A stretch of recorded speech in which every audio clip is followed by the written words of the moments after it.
খাবার টেবিলে বসে মাকে চোখ দিয়ে ইশারা করে বললাম আমার কথাটা বাবাকে বলার জন্য। মা ভয়ে ভয়ে বাবাকে বলল, তোমার ছেলে নাকি বন্ধুদের সাথে কক্সবাজারে ঘুরতে যাবে, সেখানে কয়েকদিন থাকবে, ওর নাকি 10,000 টাকা লাগবে।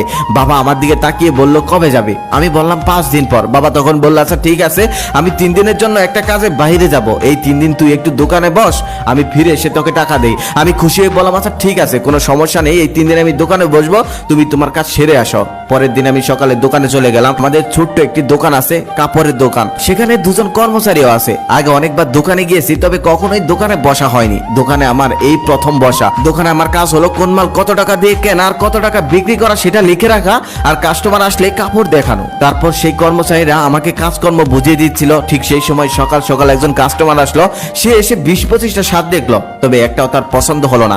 অবশেষে সে চলে গেল। আমি বিরক্ত হয়ে কাপড়গুলো গোছাচ্ছিলাম, তখন একজন কর্মচারী এসে বলল, ভাইয়া বিরক্ত হলে চলবে না, সবসময় হাসি মুখে থাকতে হবে।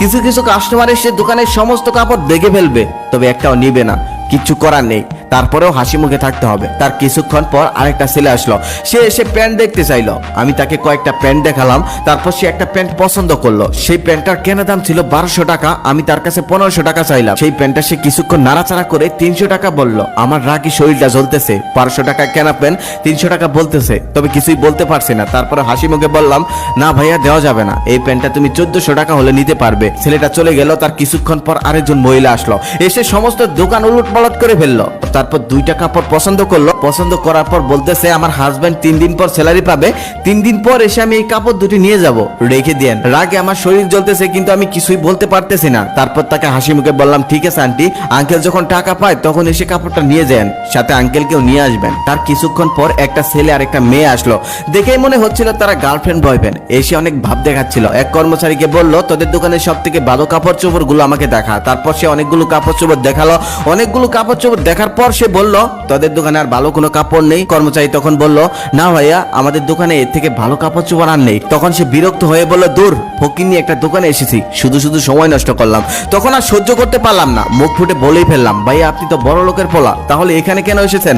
আপনি তো যাবেন যমুনা ফিউচার পার্ক কিংবা বসুন্ধরা সিটিতে, এখানে এসে কেন সময় নষ্ট করছিলেন? তখন আমাদের দুজনের মধ্যে কথা কাটাকাটি হচ্ছিল। ঠিক সেই সময় আমাদের এক কর্মচারী তার কাছে মাপ চেয়ে বলল, ভাইয়া প্লিজ আপনি চলে যান। তারপর ছেলেটা চলে গেল। তারপর কর্মচারী আমাকে এসে বলল, ভাইয়া এমনটা করা যাবে না, আমরা দোকানদার, আপনি তো প্রথম এসেছেন তাই জানেন না, প্রতিদিন কত রকমের কাস্টমার আসে, কত মানুষ কত কথা বলে, সেগুলো আমাদের সহ্য করতে হয়, হজম করে নিতে হয়, শুনেও না শোনার ভান করতে হয়, কিছু করার নেই, আমরা দোকানদার। ওই যে কথায় আছে না, খদ্দের লক্ষ্মী দোকানদার পেঁচা। তারপর সারাদিন দোকান করে আমি একটা হিসাব করে দেখলাম, সমস্ত খরচ বাদ দিয়ে আমি মাত্র ইনকাম করেছি মাত্র 800 টাকা। এভাবেই 3 দিন দোকান করলাম। 3 দিন দোকান করার পর হিসাব করে দেখলাম 3 দিনের সমস্ত খরচ বাদ দিয়ে আমি মাত্র ইনকাম করেছি 5000 টাকারও কম। আবার এই 3 দিনে আমি যে কষ্টটা করেছি, আমার জীবনে আমি এত কষ্ট করিনি, এত মানুষের কথা শুনিনি, কখনোই এত মানুষ আমাকে অবহেলা করতে পারেনি। তারপর সে রাতে আমি ঘরে শুয়ে শুয়ে মোবাইল টিপছিলাম। ঠিক সেই সময় বাবা আমার পাশে এসে বলল, এই নিয়ে তোর 10,000 টাকা। আমি তখন বাবাকে বললাম, বাবা কিসের টাকা? তখন বাবা আমাকে বলল, কেন,